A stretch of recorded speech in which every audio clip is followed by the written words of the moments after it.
Hello, and welcome to another empowering episode of Empowered Ease. I'm Jen Olinger, your host and fellow journeywoman through the complexities of midlife as a woman. I bring you weekly conversations every Monday with women who are making a difference, professionals, caregivers, and change makers. Together, we explore how to listen to our bodies, build our tribe, and do health our way. So tune in and let's challenge the norms, embrace our strength and our wisdom together.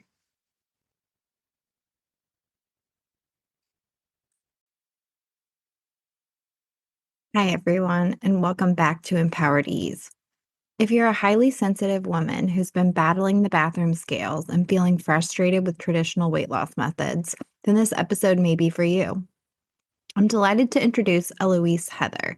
She's a holistic weight loss expert with a decade of experience supporting highly sensitive women. Ellouise helps them peacefully release excess weight without having to hate or punish their bodies so that they can finally love the woman smiling back in the mirror. Ellouise, welcome to the show.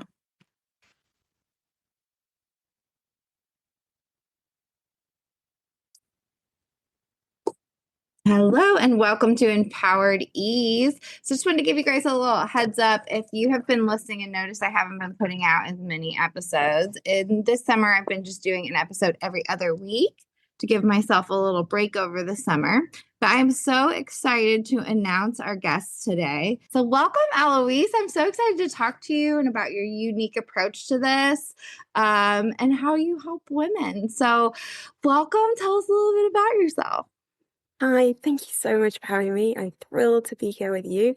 So where do I start? I live in the northeast of England in a little village. I have the most adorable little dog, and she is just a shining example of breaking all the rules of what it is to grow older. She's technically a senior dog, but she is full of life. Oh. And she's a little bit of an inspiration. I think we find coaching from our animals on a regular basis. I think that's something that tends to happen when you're highly sensitive, and I do identify as highly sensitive, which is what has led me to this path. Oh, I love that. Okay, so first of all, you sound like you are in like the intro or the main character in a romantic comedy with your cute little your beautiful accent and your cute like I live in a little village. It's like so cute. It's love actually here. Okay. But I love it. So when you say highly sensitive women, what do you mean by that? What's a highly sensitive woman or how could women identify that, hey, maybe that's me? Okay. So highly sensitive people, they take up about 20 to 25% of the population. I think the original figure was about 15 to 20%, but it does fluctuate with estimations. And this group of people are basically how it sounds. They feel things more intensely, more deeply. And that's not a good thing or a bad thing. It just is. And so what tends to be the experience for these highly sensitive people is that the world can overwhelm them, it can overstimulate them if they don't understand how being highly sensitive affects them, and if indeed that they are highly sensitive, and therefore they're not going to be aware of how to manage that. And that subcategory, highly sensitive women, uh, it's a slightly more nuanced because when you're a highly sensitive woman, there are certain roles that are bestowed upon you when you're younger and expectations. And the landscape is shifting a little bit now, which is fantastic. But there are certain expectations put on you as a child for, both, little girls, little boys, and, um, expectations of who we should be, the genders that we should actually grow into. And that's a lot of pressure. Mm-hmm. And this is really, really difficult for highly sensitive people because all the all of our brains are wired to survive. And Mm-hmm. if we don't seek that survival by making sure our needs are met, then we risk being neglected. So Mhm. this is why the human brain seeks Mhm. um, surviving survival ensuring behaviors. And the way that we do that is we just do everything that we're told, or we try to do everything that we're told, and that's on the surface. But then underneath, when you're highly sensitive, you're also picking up on all these subtle nuances that are going on under the surface that other people might not detect. And so it's not always about what you're being told to do, it's about things that go unspoken, unspoken expectations, unspoken rules, and we pick up on those. And because all we want to do is to make sure that the status quo is okay and that we're not rocking the boat, we often feel how other people are feeling. I was gonna So ask you, so I hear a lot of people talking about like I'm empath and like, is that is for people who identify as like an empath, is that the same as identifying as like what a sensitive woman, or are those things different? Because I feel like empaths are people who say they're always like sensitive to the emotions of others in the room, like they're highly tuned in to other mhm. people's emotions. And I've heard a couple things about where that comes from. One said that could be from like childhood trauma. It teaches you to be aware of everyone's emotions because it's a survival mechanism. So is that the same, or is there some differences there? There's certainly an overlap. Okay. So in order to be an empath, you would need to be you'd expect to be a highly sensitive person, Hmm. but you don't have to be an empath if you are a highly sensitive person. So it's I like hear an you. empath is Okay. like a A subset. subcategory. Okay. Yes. So you can still pick up on what's going on for other people in terms of their emotional state by being highly sensitive, because you can pick up on like micro, um, what's the word I'm looking for? Micro Like shifts gestures. in people's mood, or are you Yes. looking? Okay. So you can pick up on shifts in people's mood, but also it's like micro gestures and body language and this Oh, kind of okay. thing that other people don't tend to pick up on, tone of voice. So these are all things that, can be picked up from the highly sensitive point of view. But then as an empath, you can also get a sense of like a real strong sense of what the other person's feeling. And then you can actually take that on as your own. And that is particularly typical if you want to please the people around you because there's some kind of difficulty there, or because you don't feel safe. So you've got perhaps some self-esteem issues that are going on, which in my opinion, more likely to happen if you're highly sensitive, because you get told that you're wrong, you're too sensitive, and that these things that you're picking up on aren't real, or that kind of thing. Thankfully, that's actually changing now, because people are starting to understand the existence of what it is to be a highly sensitive person. And we've also got like a rising of awareness in neurodivergence as well. So these kinds of things are fantastic. But definitely for me, when I was younger, it was definitely very much the message in the early 90s that it was wrong to be too sensitive, using air quotes there, and that any of these little things that we supposedly picked up on, they weren't in fact there. And when you repeatedly told that you're wrong, then that can erode your self-esteem. And so in order to feel safe and secure, your priority becomes fitting in with everybody Yeah. else and Yeah. doing what you're told, doing what you're expected. Yeah. And that can also include taking on those feelings of others because you want them to be happy. You can feel that they're unhappy, and so you're trying to appease that. So you're basically compromising your own inner peace for the outer peace of everybody else. Like people Um, pleasing kind of yeah, behaviors. So you mentioned essentially. neurodivergence. Do you think Mhm. that affects people being or makes them more likely to be a sensitive person? Are those related in any way? I think it's a very complicated area, and lots more research needs to be done in this area. But I personally believe that there is a link. I don't think it necessarily means that if you're highly sensitive that you are neurodivergent, but I'm open to evidence that suggests otherwise. I think there's a lot of talk out there about how it actually means that if you're highly sensitive, that you have autism.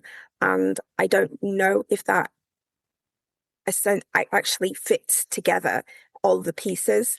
So I think that's just one theory out there that I don't currently align with. And it's it's definitely the case that a lot of people who are neurodivergent are highly sensitive. That is Well, what I and women believe. are like significantly underdiagnosed Underdiagnosed, because we yes. present so different. Well, I shouldn't say significantly, but in the past, we've been very underdiagnosed because we present differently as in childhood. Like our like being on the spectrum shows up differently for women, from what I've read and tried to understand about my own brain. Absolutely, yes. So I think that for young girls, they typically present more with inattentive symptoms of ADHD than hyperactive, and that can lead to it going under the radar. Hmm. And for years, my own experience with ADHD symptoms did, in fact, go under the radar. I was late diagnosed, and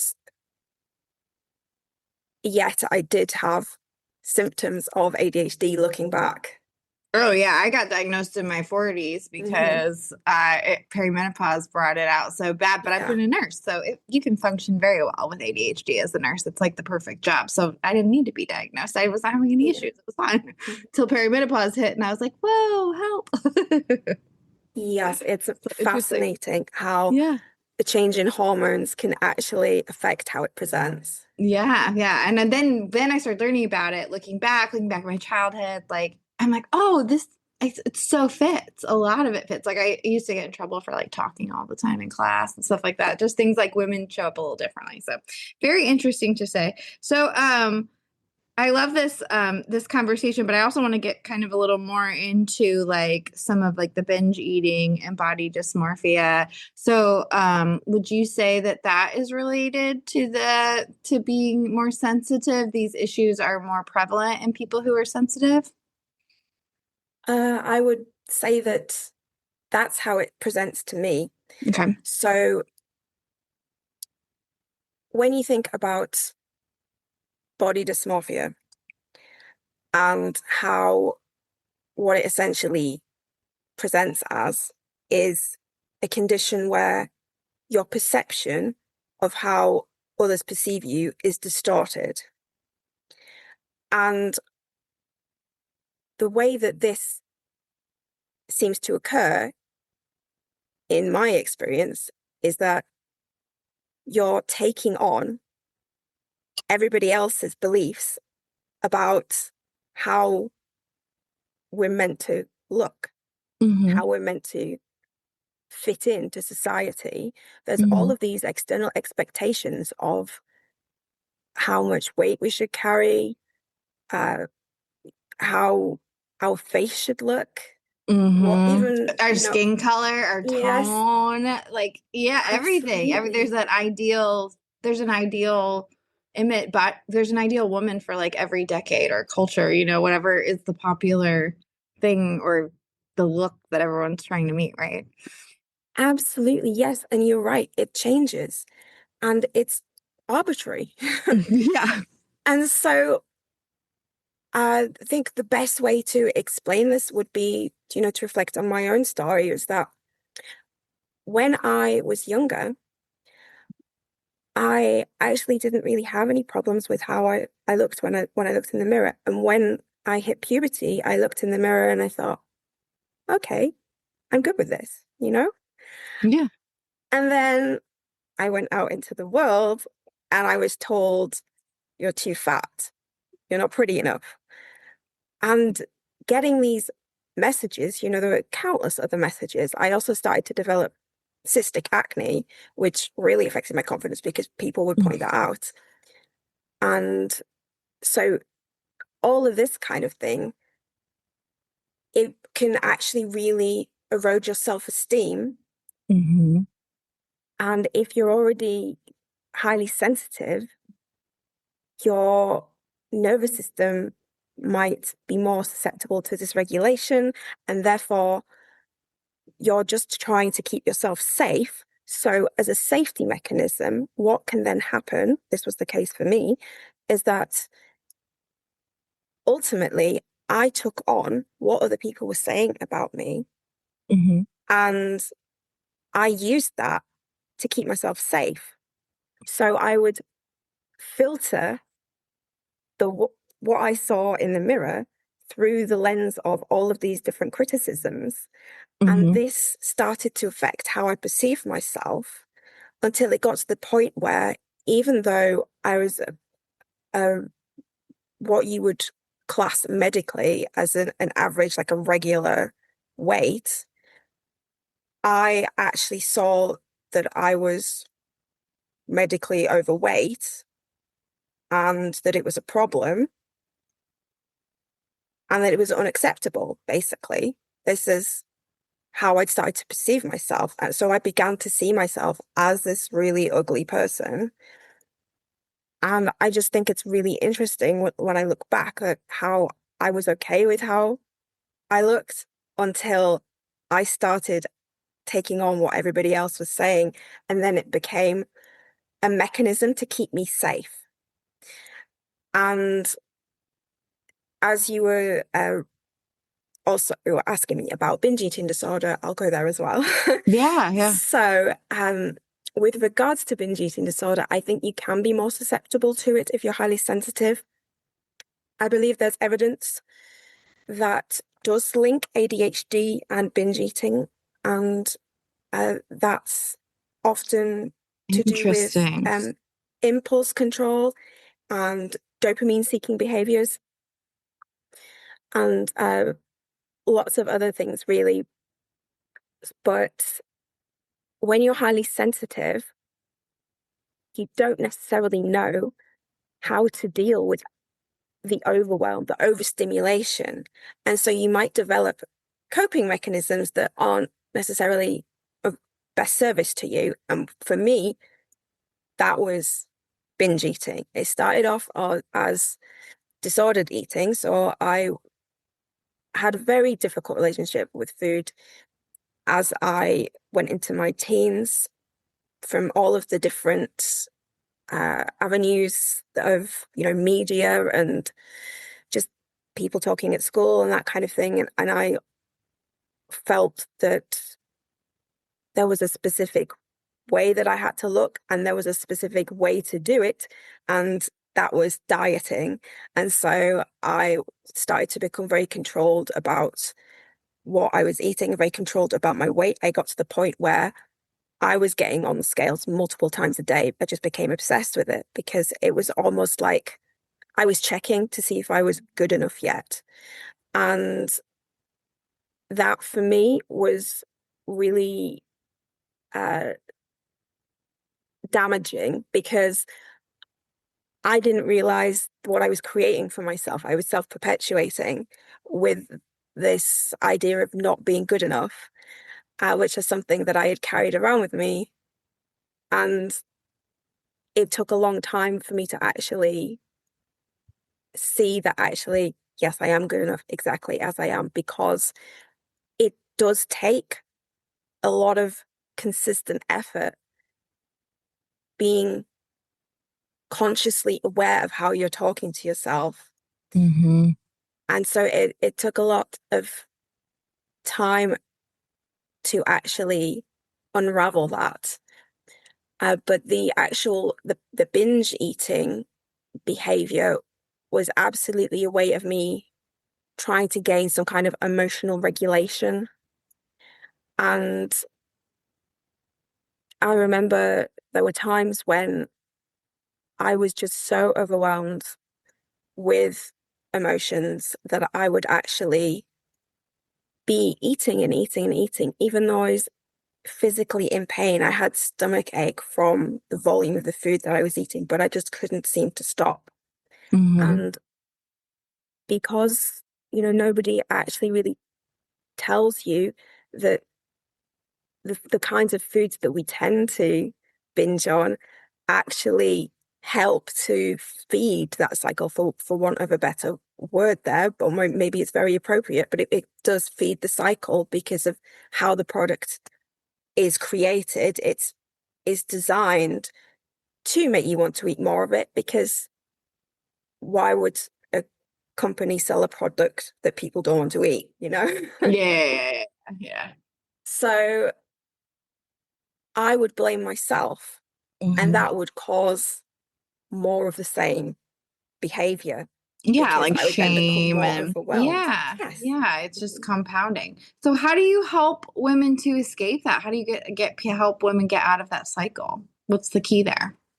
Okay, so there are several keys, and I think really what it starts with is acknowledging that your voice is valuable, your own inner voice is valuable, and reconnecting with that. Because we spend so much time and energy listening to the diet industry. This is, you know, the diet that we should be doing. These are the diet products that we should be having. We spend so much time listening to the media saying this is how you should look and this is what you should be doing. And we've been conditioned to do this because we believed that it wasn't safe to trust ourselves when we were younger because we were told that we were wrong. And when we actually start to reconnect with ourselves, then that's when we can start to trust ourselves again, because this mistrust of the self is a huge piece of why highly sensitive women struggle with the bathroom scales, why um they struggle for a way forward of releasing not only the physical weight, but all of the other heaviness that comes with these expectations that need to be perfect. Hmm. And yes, a part of that is what we're putting into our bodies. So when we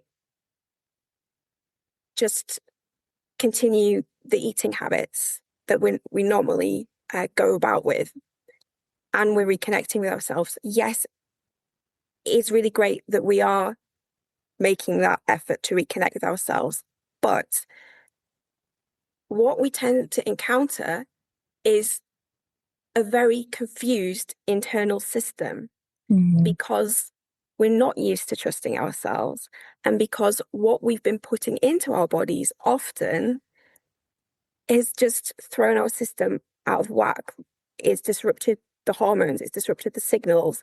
And so this is why when you turn to an approach such as intuitive eating, because you throw your hands up in the air and say, I'm done with this whole dieting thing, you turn to intuitive eating, what can happen is you just get really confused, because you're listening to your body, but your body wants chocolate, or your body wants, whatever your favorite food is that you feel like you might overindulge on. Hmm. And that's because all of the signals are misfiring, your body's really confused. And so what then needs to be looked at is, what are we feeding our bodies on a daily basis that's confusing these signals? And how can we go about changing this in a gentle and compassionate way? Not doing it from a point of, right, we're going to overhaul this because it needs Hmm. to go. That can actually be really detrimental, because again, it's making you wrong, and it's making you feel like you're not safe. And Increases shame, right? Like shame is like the enemy of everything, right? You can't, if you're shaming yourself, you're not going to win. Absolutely. Yes, because it just self-perpetuates. The more you shame yourself, the more you feel ashamed. And then, Yeah. And that's what we're feeding. That's what we're like trying to hide or mask or yeah, not feel. Yeah. absolutely. Yes. And so it's really important to not only look at the inner game, but what we're actually putting into our bodies as well. And we can do this in a way that isn't about pushing, that isn't about being at war with ourselves. It's about realizing that our body's doing the best that it can with what it's being given. And ultimately, you're on the same side. Your body Like is just compassion, having a little exactly, compassion for yourself and your body and why you're absolutely, doing this and what you're trying to fix. I love that. I think that's what we all need, right? Just to give ourselves a little break. Like stop beating up on absolutely, ourselves so much. absolutely. Yes, that self-compassion is so important. I love that. I love that. So when if listeners are listening at home and they're like, this is me, how do I get started? What kind of tips would you give them, like at home, or where to look, or what the first step would be? Because I'm imagining this is a very overwhelming thing. And for people, they've probably struggled for a long, long time. I know now I've gotten to a good place since I've healed, but like when I was younger, I struggled. I wouldn't say it was enough to be diagnosed as binge eating, but I have ADHD pretty bad, which was diagnosed later in life. We talked about that a little bit before we started recording, but I definitely struggled with binge eating on and off when I was younger. And it would always be in like times of emotional turmoil where I would do something very similar. I would like eat until the point I was so uncomfortable. And then I would hate myself. I would hate myself Mhm. because I knew what I just did and how I felt. And then I would have to purge it, like, because that was the only thing that made me feel better. And it wasn't like a Yeah, consistent thing all the time where like, but it was definitely something that when I got overwhelmed that would happen. It hasn't happened now in a while because I feel like I've gotten to a good place,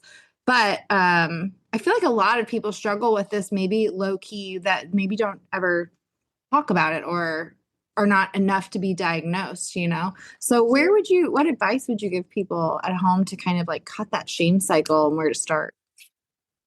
Okay. Well, thank you so much for sharing that so Yeah, candidly. And I think a lot of people resonate with that story. I do too, And actually. Like a lot more than, I mean, I think a lot of people probably will never tell anybody, but I think a lot of people struggle with a lot of women struggle with these issues. yeah, okay.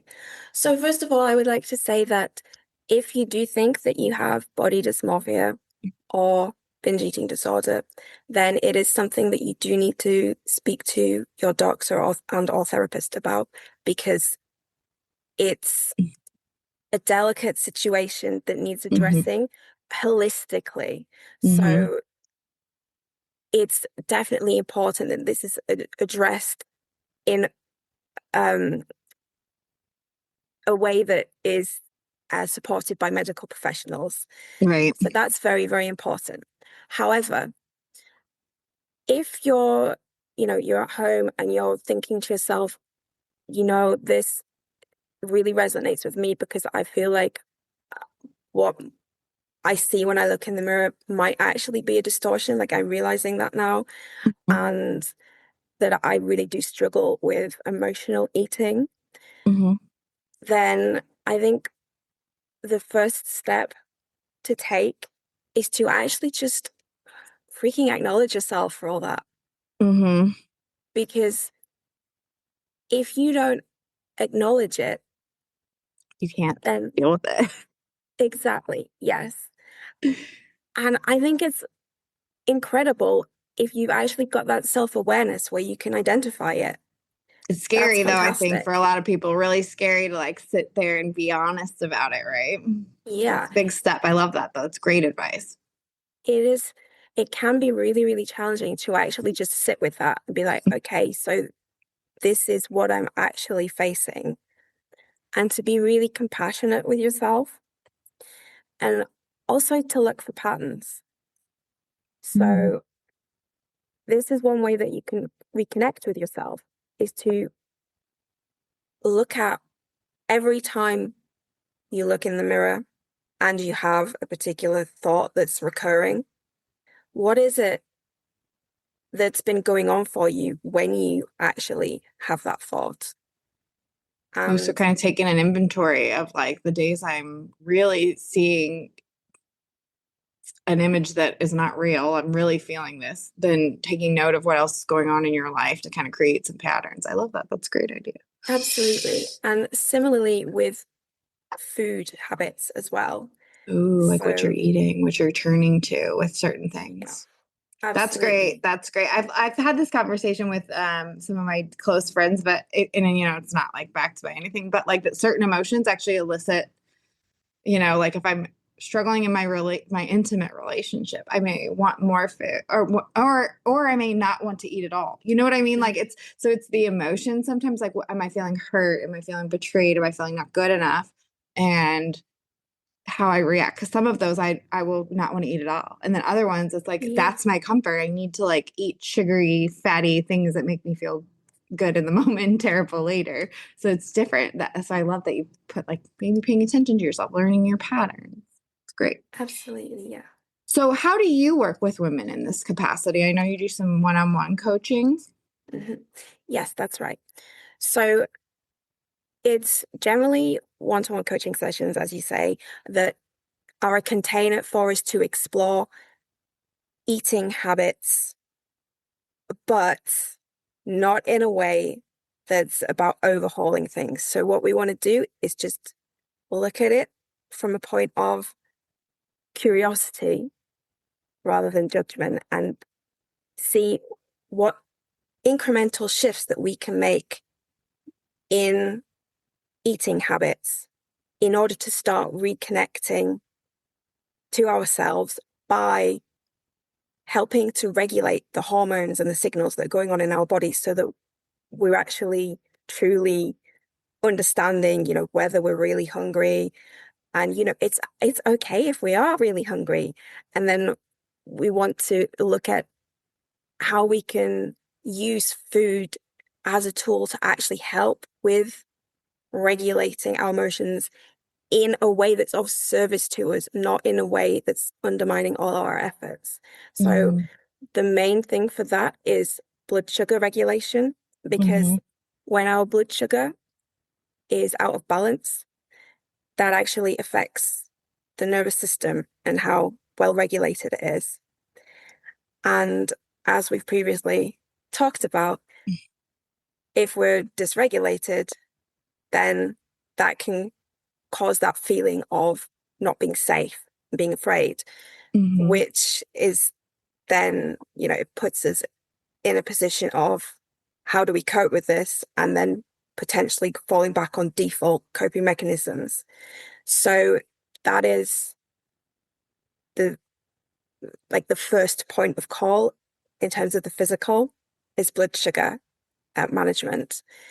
And then we really go from there about looking at ways that we can help support the releasing of weight, whether that is just the physical weight, but more often than not, is the other weight that we carry, the invisible weight that we carry, which is all of those expectations.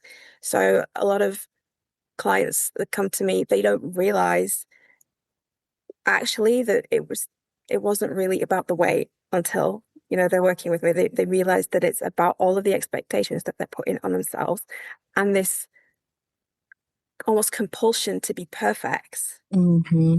And once they realize that they don't need to be perfect because they're already good enough exactly as they are, that just takes off so much pressure.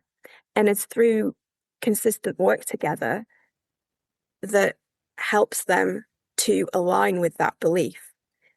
So to start with, it seems like a leap just to say, I'm already enough. And that's because it's almost like a cognitive dissonance that when we believe something so strongly, like I'm not good enough, to completely pivot 180 and believe completely the opposite, it just feels like too much of a stark contrast, and the mind will know essentially that it's being almost deceived. But if we do it in a gentle way where we're just like we're open to the possibility that actually maybe what we've been telling ourselves about not being good enough might not actually be true. And then we work at it from that perspective and gradually move towards, yes, I am enough. Because otherwise, again, it's all about overwhelm Hmm. when we turn everything upside down. I love that. I love that. It's like it's these like internal, these small internal shifts that cause that like reverberate into these big external shifts that you're not expecting. It's like that stuff comes effortlessly when we can align Hmm. the more inner ways about how we feel about ourselves. The rest kind of Yeah, just falls into place. I love that. And I think absolutely. it's very true. It's just hard. It's hard to believe that and it's hard to get there. So I love It that. can be challenging, yes, but it is definitely possible. And again, it's not about being perfect at it. Yeah, So right? I believe that I'm good enough, but am I perfect at that? No. Mhm. And that's okay. You're human. We're flawed Exactly. creatures. I love that. So, I know you're in the UK, but do you work with people everywhere virtually? Is that, I'm assuming, like with like Yes, this, like a Zoom call? I do. Yes. So I Okay. work virtually, occasionally in the physical, but my work's generally online. Yes. Okay. So it means I get to work with people all over the world in different time zones, which is fantastic. And actually, also, when you were asking me about how I work with people, the other thing that I do is energy alignment sessions. And Mm, this can actually work quite well because if we're not in the same time zone, it means that I can more easily work with them when they're resting or sleeping, which is something that I like to do. That's how I do it. So I take a look at, what's going on for them energetically and help them to release that.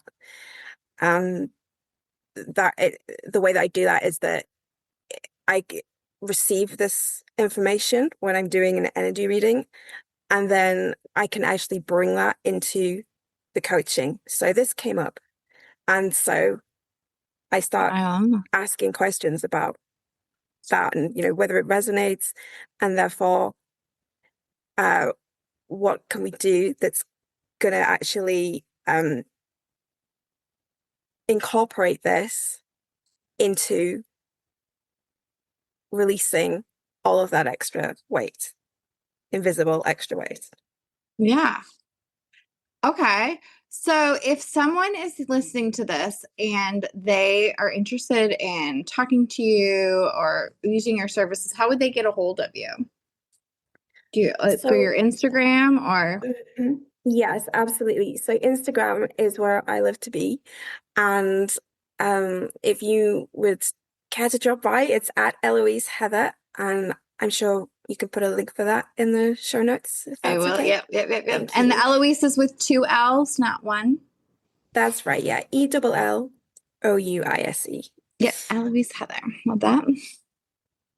And yeah, just come by, drop me a DM, and I would absolutely love to know if this resonated with you.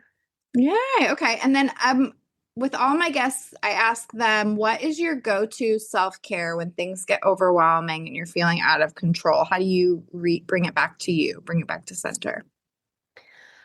Okay, so there's a few things really. So, number one is movement. That is an absolute priority for me. Movement looks different for everyone, though. So, I like to go out for walks in nature, and nature is another big element of the self-care for me. But I'm aware that, people at home might struggle with that. It depends on, your level of current physical ability. And so, even if it's just deep breathing, because that in itself is still a movement. It still can create a shift. And I find that so, so powerful. And another thing that I like to incorporate for self-care is whenever I look in the mirror and I notice a change in myself because, time moves forward and there's Hmm. always changes. And I look in the mirror and I notice something that wasn't there before, maybe like a blemish or a fine line or something like that. And then I look at myself and I smile and I say, and that's okay. I like that. That's great. Like, I'm accepting this. It is what it is. It's a gift to be able to age, right? Absolutely. Yes, I agree. Well, thank you so much for coming on today. I really enjoyed our conversation. I really enjoy your approach to this because I think, like I said, I don't know if I said this when we were recording or before, but this subject can turn a lot of women off. I think as we Hmm. age, we've been through so much of this.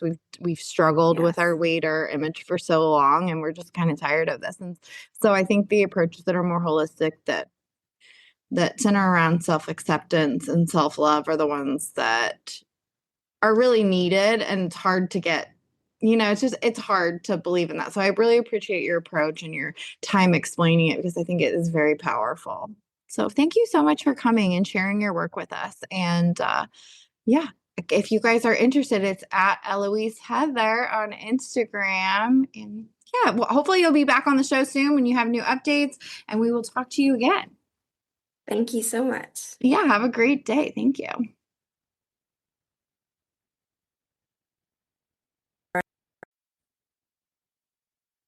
That's a wrap for this episode of Empowered Ease. I hope you were inspired by today's guest and felt empowered by their story. Our listeners have been growing, and I am so thankful. Welcome. You can aid in that growth by helping us by liking, subscribing, and leaving a review. I'd love to hear your feedback and suggestions for future guests and for how you are empowering others in your community. So until we meet again, keep challenging the norms and empowering those around you.